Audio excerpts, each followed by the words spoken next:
Yay Networks.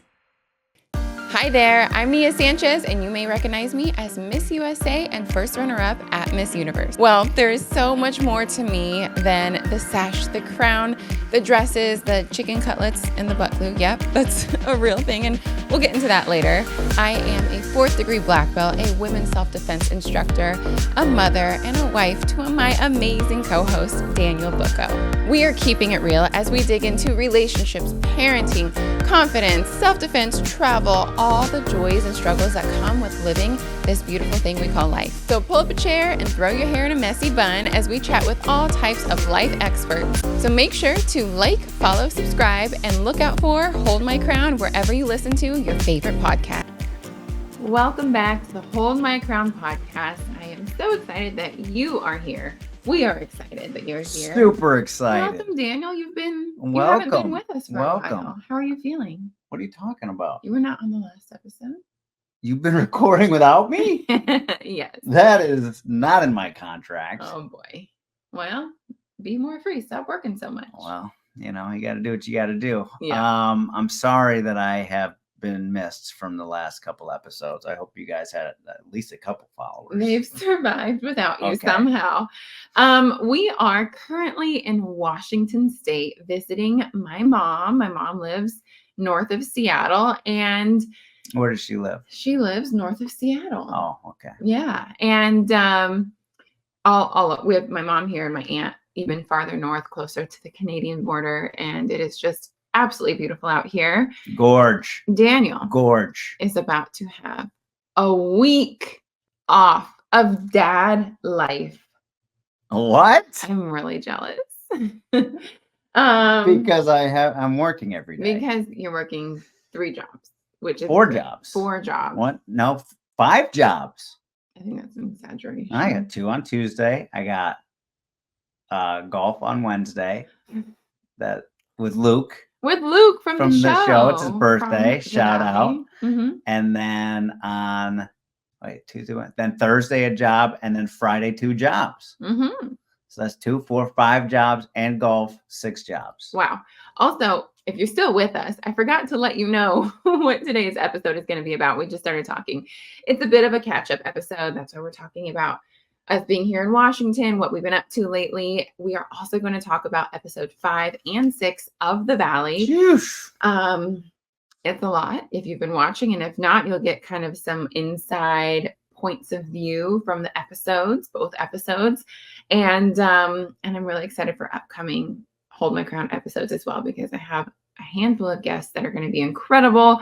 But today the catch up is we are in Washington State. Daniel is about to have a week off of dad life. I am very jealous. I would love a week off of mom life, but I would miss my baby. So it'd be me too. I'm going to miss my kids every day. I'm going to be crying every day. I know. So we did travel up to Washington. And you're not going to be here by yourself. You're with your mom and your aunt, and you got a lot of hands on deck. I'm not leaving you here. My aunt is an hour away. If we need her in an emergency situation, she can save us. We traveled with 3 under 3 through the airport, through all the things, and it was drama. Like, we could have our own reality show just with our life. I was sitting on the sidewalk 100%. Crying before we even got to the airport. I ordered a black XL for us. And no, first I did, but we were not out the door quick enough, and it left us. And why?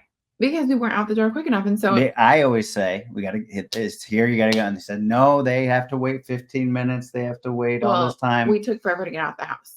And then we finally got outside and they weren't there. And it was like, oh, okay. So I called another car and it said like XL and it said it could seat up to 6 people, but I had no trunk space. Yeah. So it took 15 minutes for it to arrive. And then we couldn't use it. Nope. And then finally we got a black XL, which can fit all of us and our luggage. We also had my aunt with us. So we made it to the airport. I want to do a rapid fire. It costs as much as a plane ticket. It does at times. I want to do a quick rapid fire tips and tricks for traveling with babies and toddlers. And then we're going to talk about the episodes. But I feel like if anybody is a parent listening, and even if you're not a parent, I have tips and tricks for you. So, my love, tips and trips. Tips. Tips and tricks for trips on flips. Yes, go. First thing I would say, we had an early wake up. It was like 5 a.m. And you like to do all the packing the night before. I like to do Because a lot it's of stuff smart. in the morning. Last So minute.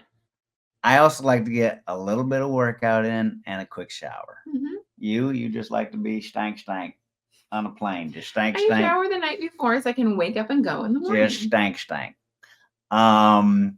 So that's a tip, is you're going to be sitting around all day. Get your body moving a little bit, because you're going to need some mental capacity and some patience while you're going through this process. Mm-hmm. Numero dos. Help your wife, or she will not be a nice person to you for the travel time, which only makes everything worse. Numero tres. Happy wife, happy life. I mean, we have it down to a science now. Yes. Like, we have Asher get in first, because we have a portable seat for him to get in. So we get him in first. The girls go in last. I pack all the stuff with a Uber or Lyft person who does all the Tetris. Then we put the girls in. Then we always have a bottle ready just in case you need it in the car. And we have extra formula, extra bottles, all the things for the car and the airport. Yes. For me. You never know when you're going to need it. Mm-hmm. Yes. Dunas save the day. You can take, and then also have like Dunas, you can take all the way down the jet bridge, pack them up. They'll take them, put them under the plane, bring them right back up. So you never even have to carry your baby, especially if you only have one or two. We have three, so sometimes we have to carry a baby. A really good foldable stroller. We have the Bugaboo Butterfly, and that can go all the way into the aisle and fits in the overhead. Yes. Tons of new toys. Do new toys that kids haven't seen before. That's great, because if it's something new, it's exciting and it will keep their attention longer. We typically don't do screens. So our kids don't have iPads. They've never been given a phone or an iPad to watch something. Actually, we would hold our phone for Asher for one educational program when he was little, but we haven't even done that in a while. But now that he's 2.5, we will push play on like a cartoon on the plane. What? Yeah, but without even audio. I don't know. For me, it's like less stimulation if he's just watching the screen and like using his imagination to figure out what's happening. Here's another tip that, if you don't know, you probably do know if you are parents. You can check anything that has to do with children, for free. i.e. strollers, i.e. diaper bags, pack and plays, i.e. pack and plays, milk bag. We're not going to check milk i.e. your portable seat that was in the car. Okay, pause. That turns into a backpack. Pause. What does IE mean? For example. IE means for example. It's an I. I know it means it's, but I want EX. But you're not going to say EX, but IE. When you say IE, what does that mean? IE. You even write IE. For example. What does IE stand for? Inland Empire. Okay. Well, welcome to the Whole Microphone Podcast. Hope you guys are having a great time hanging out with us. Yes. What's great is that if you have a Duna, this last time we had an extra human, an extra adult. Mm-hmm. Usually we put the baby, strap them on right from the get, and then we check a Duna. And in that Duna that we check, we can stuff as much stuff Pro tip that we want in that Duna that breaks down into the massive thing, and it can be 100 pounds and they can take that thing. Yeah. Yes, that's a really good pro tip. So Daniel's sister would not even bring a car seat, but she'd bring a car seat bag and stuff it full of presents through the holidays and then just zip it up and say, hey, it's a car seat, and throw it in. So that's a hack for us. If we can't get things packed like jackets and stuff, we'll put them in the car seat in a plastic bag and zip it up in the carrier, and then you're good to go. So super hack.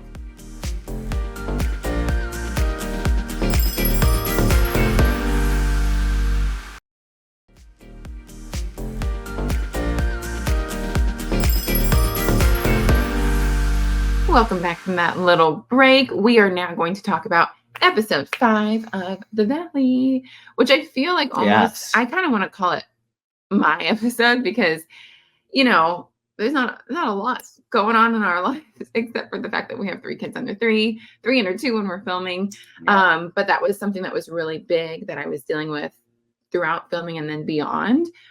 We've already had 2 episodes on the Hold My Crown podcast talking about postpartum.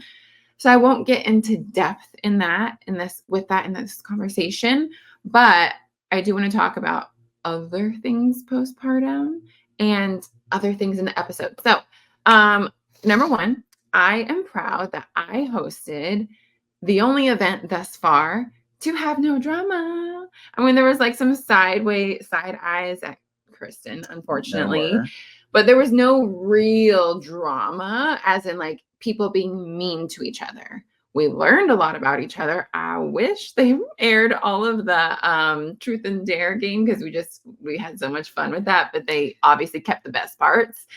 It was fun. We had a good girls' night. And before you say anything else, I love that we did the paint and sip because Tammy from Madre Wine hosted it. She's one of my really good friends. This is the Hold My Crown podcast. She's also a former Miss California USA, a former Miss Teen USA, and she lives 10 minutes from us. And she's one of our really good friends and has a great wine company called Madre Wine. Yes. So it was with our other good friend Kim. With Kim. And so it was so great of them to host that event for us. And it was so beautiful. The hills of Malibu overlooking the ocean. I loved it. It looked very magical. Yeah. How was your time? Well, I was home. Yep.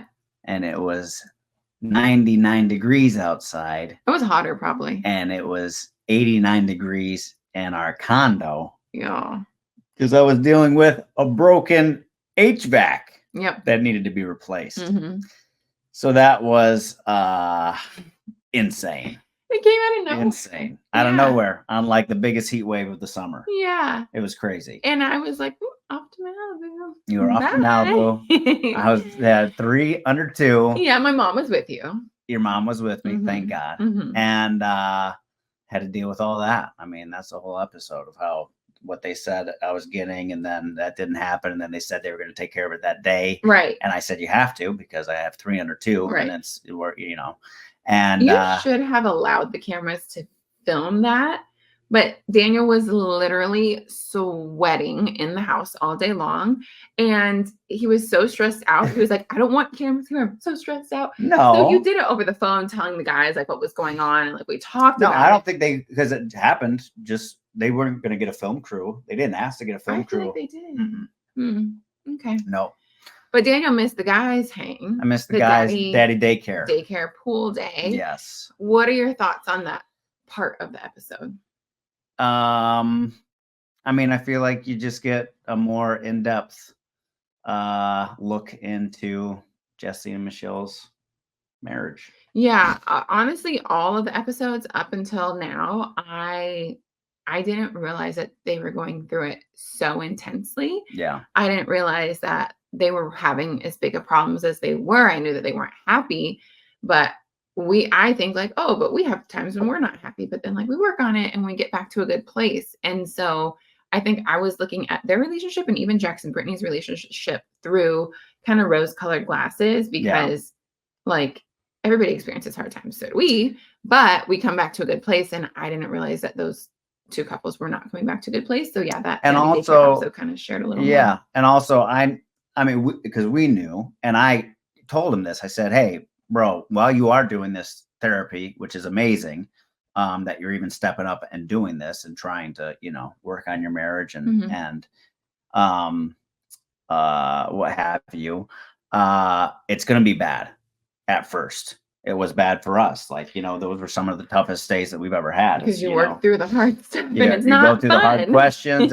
But when you continue the process, you come out, so much more educated, so much more stronger, happier, joyful, and better can relate and communication throughout the rest of your marriage. Yeah. So that was a big takeaway from the guys' night. And I was going to say, kudos to you for the no drama, but it was just all the girls. It wasn't the full cast. The full crew. I know, but there was obviously drama between Kristen and Michelle, and they kept it together to have a good Yeah. time together. Yeah. Even with Janet and all. Oh, yeah, Janet was there. We are not the drama.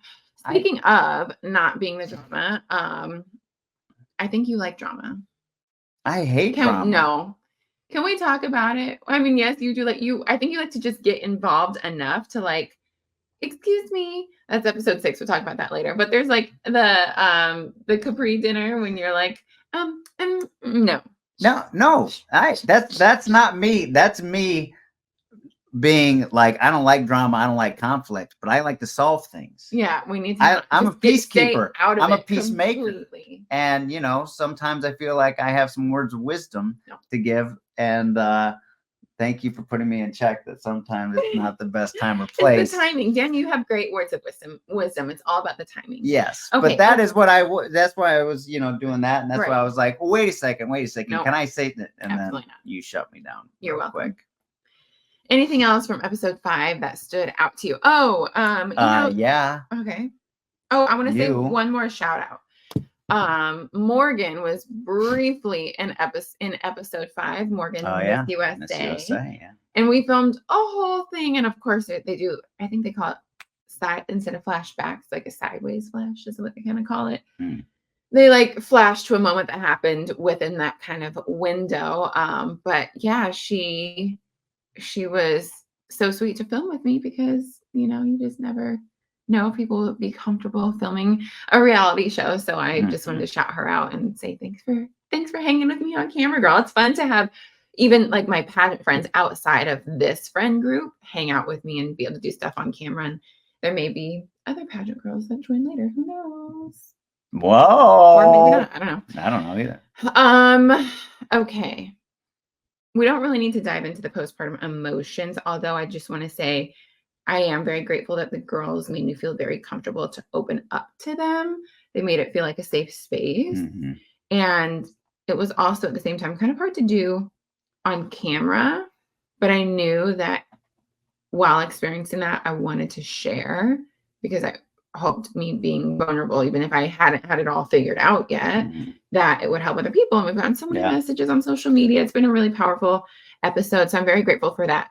I mean, look, coming into this, even doing this show, we were like, hey, we want to use this platform, be real, talk about what really is going on in our lives and be vulnerable. And you doing that was so courageous and brave and strong and raw and vulnerable. And like you said, hundreds, if not 1,000, comments and people reaching out saying, thank you so much for doing that and bringing light to that. I feel seen, I feel heard.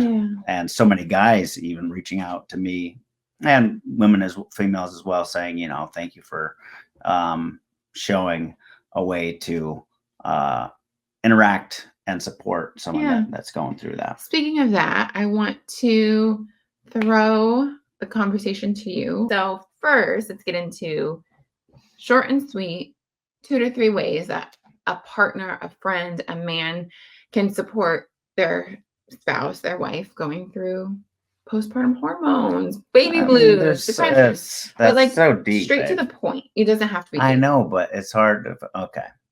Well, the first thing I would say is listen, right? I mean, don't try to fix the other person. Just pause.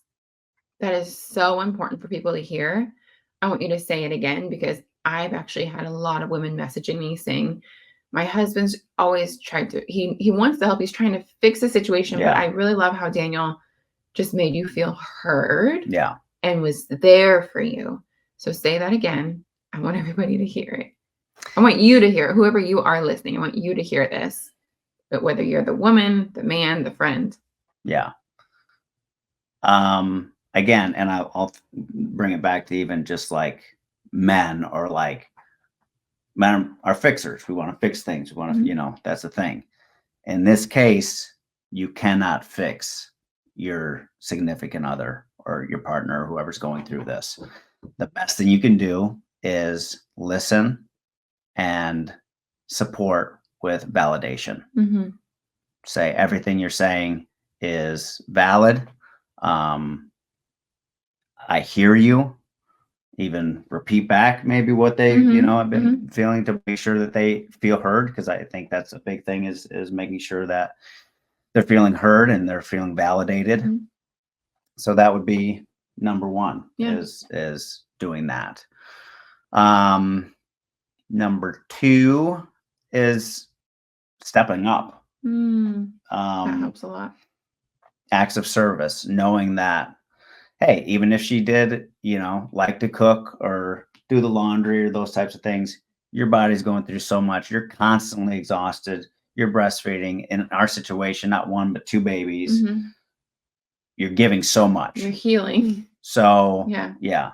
So I would make you breakfast every morning. Every morning, make you breakfast. A lot of times I would run you a bath. Nights were huge. I was involved in all the night feedings and, the little things of just me getting up out of the bed, getting the babies and bringing them to her is a step that she doesn't have to worry about getting out of the bed, getting the babies and doing it. Me doing it, changing the diaper, bring it back, and then making a bottle, and I could feed one. Because you still do that, which is really sweet. And we haven't even talked about that, but like, every dang night, I'm like, baby, get the babies. And he does. And he gets out of bed without complaint every night to like pick up the babies when they're like crying or waking up or whatever, 4 or 5 a.m. It's obnoxious. We're going to try to fix that. But it is and it's just one little thing that you take off my plate. And there's so much that women are going through on their plate, whether you can see it or not. The healing, like you can't always see what's going on inside of the body, but like, and the mental load, there's especially if you have a toddler or like older kids at home. So Daniel does great at that. Let's leave it with those two. Knowing that you can't fix it, but you can be there for them, making them feel heard and validated, and taking things off their plate, everything in any which way that you can, stepping up, and just allowing the partner to rest, heal, recover. And you're not recovered as women at 6 weeks, even though the doctor tries to say so. That ain't the case. So husbands, step it up. Though the whole postpartum experience at minimum is like a year. And Daniel's definitely stepped up. So I appreciate that. Yeah. One more thing. Okay, quickly, and then we got to move on. Just another thing is, validating and knowing this and knowing that you're going to be exhausted as well, right? You're picking these things up. Knowing that for her and you, this is a season. And for her, knowing that, hey, this is normal. Communicate this. This is normal how you're feeling, but this is not your new normal. All right. We're going to get through this. We're going to get past this. And I'm here with you to support in any way that I can. Yeah. I needed to hear that. And there's not your forever. Right. It's a season. This is normal, that feelings that you're having. So that's the validation, but we aren't staying here. Yeah. Right. This isn't going to be your new normal. However long it takes, we're going to get through it together. Yeah. And then last thing is as a guy is you can't always, a lot of times you're going to do this, but you're going to give from an empty cup. Okay. So find some way to have a little bit in your cup to be able to give something before you just have burnouts every day as well. Because I had a lot of those. Have someone that you can talk to, whether it be your friend or parent. Dad. That was my thing was, talking to my dad and my parents and being able to get that stuff out. So I'll stop at that. I could do a whole thing. I know. All right. I hope those were the best. Those were great. And those were key. I don't know if they were those in were that great. order. Okay. Thanks.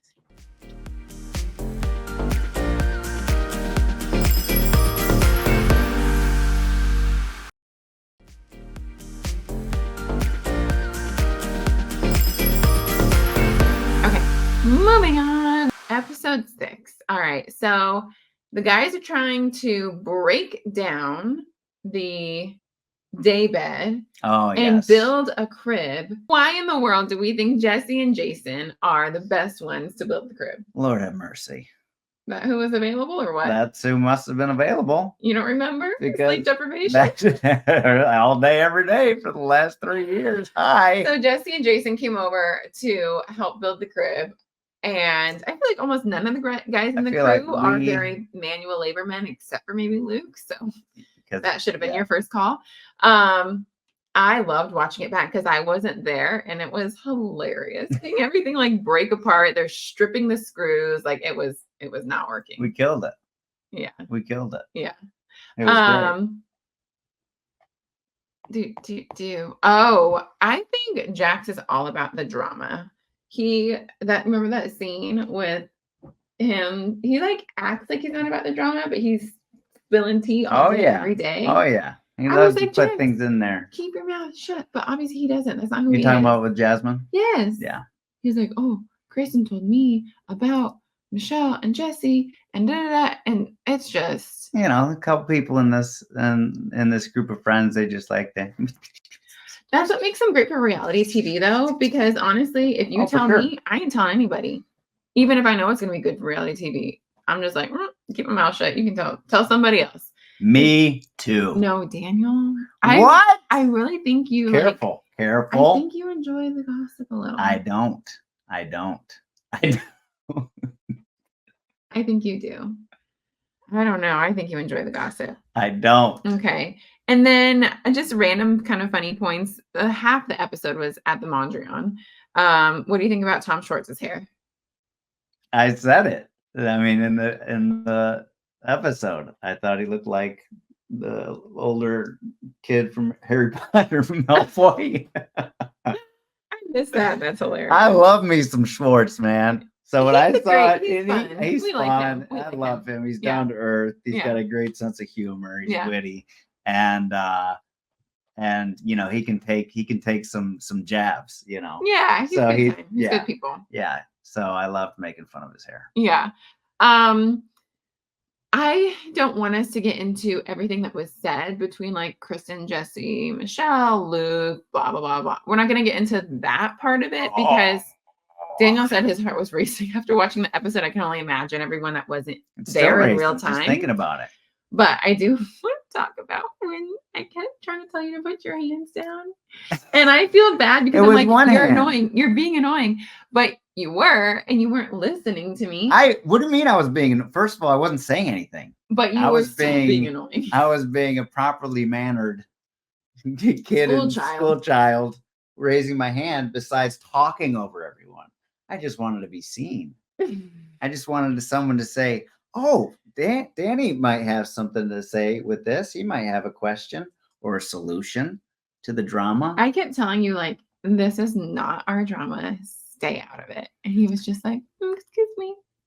No. Yeah, it's probably good that I was You're welcome. Next to me. You need me near you to save the day. Thank you. You're welcome. As something that when they cut to me, you would only know, I think, if you're a breastfeeding mom, especially so new. I didn't even catch it at first. But probably nobody catch it. Maybe moms might catch it. But I was holding a napkin to my chest, and you probably think, like, what is this girl doing holding a napkin up to her boobs? So the backstory of that is I asked Daniel to pack my pump parts, and he did, just not properly. So we get there, and one of the like duck bills for my portable pumps was not in there. So I think for both of them. So I didn't have any suction. So I had tried to take a break from the first part of the party to go pump, and I couldn't. So I'm sitting there squeezing my boob to try to get, I whisper it like you're not going to hear, to like try to get some milk out and get some relief. Like it wasn't working very well. Like I got a little bit out, like maybe half an ounce on each side. So we're sitting at this dinner and I am leaking through my dress. And I held up a napkin. I thought they might see it on camera, but they didn't capture it. And it was just like wet milk stain. But maybe they didn't want comedic relief when they were focused on the drama. But I'm like, this is funny. And it was real life. Like I couldn't stop the leakage. And eventually I was like, we got to go. My boobs are leaking everywhere. I got to get home and like pump or feed these babies. But it was literally, the napkin was half soaked in breast milk. And if you look back and you rewatch it, you'll see me just holding the napkin there. Like, what is happening? Yeah. This is our date night that we get out of the house. And I just have milk leaking everywhere. And we're not having as much of a romantic evening as I thought we may have been having. Yeah.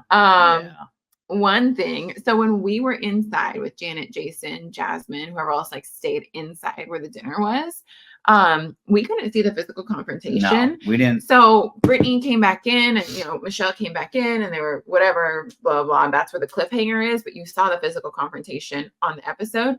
We just heard commotion and we're like, what is happening out there? Right. We heard all the yelling because it was just on the other side of the wall, but we couldn't see anything. Right. And I was like, I thought it was just like Brittany got bumped. I didn't know what it really was until I was watching it back on camera with everybody else, with everybody watching. I didn't realize like Zach was pushed into the wall, bulldozed through everyone. Zach into the wall. And then collateral damage was Brittany, who was right behind, who pushed her through, and then it was like, and the producers had to get in oh there my to, gosh, like, keep everybody separate. It was wild. We didn't realize it was like so much. No. It was intense. It was intense in the room. Heart's racing right now thinking it was like, so because again, this was, we filmed this so long ago. And, you rewatch these episodes, but then this one was one that, we never saw in the first place. So sometimes you just like reliving it. This one, we're doing it for the first time. We didn't see anything that had happened in the hall. We're watching it like you guys are watching it. Yeah. And being like, holy cow. It was so intense. And I do want to talk about one thing in episode 6 and the confessionals. I don't even know why they kind of brought this up, but they were like, who's the breadwinner in the family or whatever. I think I was talking about a paid post. That's right. That's right. And I felt like I went a little too hard in the paint about me being, the sole breadwinner and all that type of stuff, when that's not true. That's not the case. You obviously have a thriving career, social media, and a great coaching career, and you bring a lot to the table. And I wasn't thinking I was doing that in the moment, but watching it back, I felt like it was belittling a little bit. And I think that was out of my own ego or insecurity of being the the man and the sole breadwinner in this type of thing. So I just said that publicly, and I want to apologize to you publicly about that. Thank you. I have you. Let me piggyback on that. Let me tell you. Gosh, I have so much to say. First of all, I know Daniel could fully and does fully support us. Like I said, like his money like supports us, and then mine is like extra for fun. But I would love to never work another day in my life, and have a nanny and take care of our kids. That would be my dream. But I also love working with women in my coaching business, and I love the social media work that I get to do, and what a blessing that I can work from home and all that kind of stuff. Like I'm so grateful for that. Yeah. But also there's times when I'm like, I never want to work again. And like, I know you can support us, but also I do love like to have like extra finances for like, let's go to Europe for a month. Exactly. So that's what I was trying to say, but I do appreciate your point because you like kept pushing on it. And so I appreciate you saying. And again, you don't, we're blessed to, you wouldn't have to work. I know, exactly. But you want to because you enjoy it. And you do the things that you love to do. We're so blessed to have that, to be able to make money doing things that we love to do. Yeah, agreed. Yeah. Thanks for saying that though. I appreciate it. Of course. Love you. So to wrap up the episode, make sure you are following the Hold My Crown podcast on Instagram. It's at holdmycrown.podcast. I'm going to be putting up a photo and one of those question things in the stories before our next episode. So you guys can drop your questions in there. I want to make sure that we are answering your questions on this episode. So you guys are involved. This is our podcast and your podcast. So make sure you guys stay tuned for that. Also, make sure you're following both of us at Real Nia Sanchez, at Daniel Booko. Do it. Because we love you guys. We want to stay connected to you guys. And also tag us, tag the podcast. We can repost and share when you guys are listening or watching. And then leave a 5-star review. We love reading your reviews, and we'll do shout outs here and there on the podcast as well. And make sure you are subscribed. You like us. Yes. Share us. All of the things. Share us with your friends. Share us on Instagram so everybody else can hang out with us as well on Hold My Crown podcast. Thank you guys for tuning in. We will be back next week on Wednesday. See you later. Deuces. Yay Networks.